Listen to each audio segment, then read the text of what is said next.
Assalamualaikum warahmatullahi wabarakatuh. Perkenalkan, nama saya Epiliani, NIM B23066627, kelas 1F. Adapun tugas ujian akhir semester dari mata kuliah Praktik Kebidanan, dosen pengampu Rismawati SST MMKes. Pada video kali ini, saya akan membawakan materi tentang komunikasi efektif dalam praktik kebidanan. Pengertian, komunikasi adalah kegiatan penyampaian dan penerimaan pesan atau ide dari satu pihak ke pihak lain dengan tujuan untuk mencapai kesamaan pandangan atas ide yang dipertukarkan tersebut. Komunikasi efektif adalah pertukaran informasi, ide, perasaan yang menghasilkan perubahan sikap sehingga terjalin sebuah hubungan baik antara pemberi pesan dan penerima pesan. Pengertian komunikasi efektif dalam praktik kebidanan adalah pengembangan hubungan antara tenaga kesehatan bidan dengan pasien secara efektif dalam kontak sosial yang berlangsung secara baik. Fungsi komunikasi ada 4, yaitu komunikasi sosial adalah proses pertukaran pesan mengenai isu publik yang terjadi antara partisipan yang memiliki relasi sosial. Yang kedua, komunikasi ekspresif merupakan salah satu bentuk komunikasi dalam menyampaikan berbagai perasaan dan emosi. Yang ketiga, komunikasi ritual. Yang keempat, komunikasi instrumental. Komunikasi ini berfungsi sebagai instrumen untuk mencapai tujuan-tujuan pribadi dan pekerjaan, baik tujuan jangka pendek maupun jangka panjang.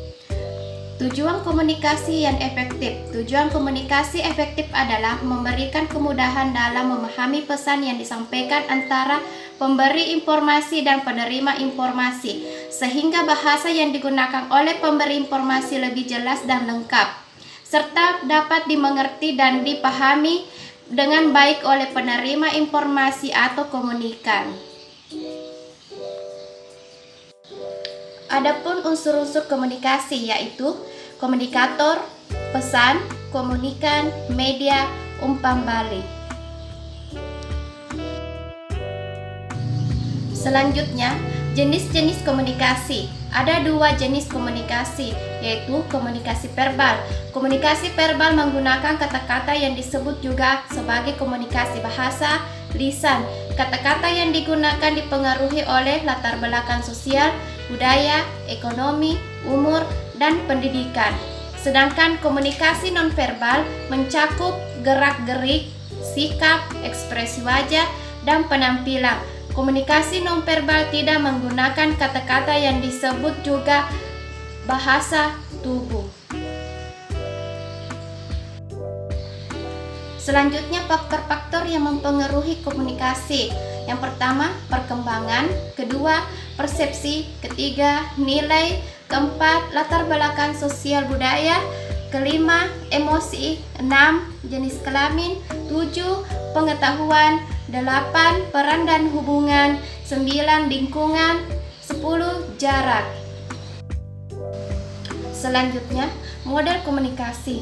Model komunikasi ada 3. Yang pertama, komunikasi searah. Komunikasi searah adalah model komunikasi di mana komunikator mengirim pesannya melalui saluran media dan diterima oleh komunikan, sedangkan komunikan memberikan umpan balik.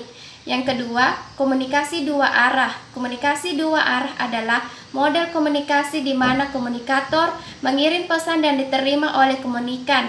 Setelah disimpulkan, kemudian komunikan mengirim umpan balik kepada sumber berita atau komunikator.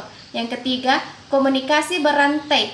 Komunikasi berantai adalah model komunikasi di mana komunikan mengirim pesan dari komunikator, kemudian disalurkan kepada komunikan kedua. Hal-hal yang perlu diperhatikan sebelum komunikasi berlangsung. Pertama, ciptakan lingkungan yang kondusif.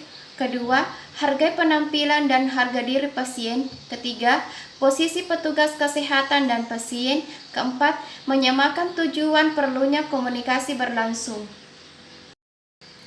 Adapun prinsip komunikasi yang efektif. Pertama, keterbukaan. Kedua, respect atau peduli. Ketiga, empati. Keempat, care atau perhatian. Kelima, sikap positif. 6, sikap mendukung. 7, rendah hati.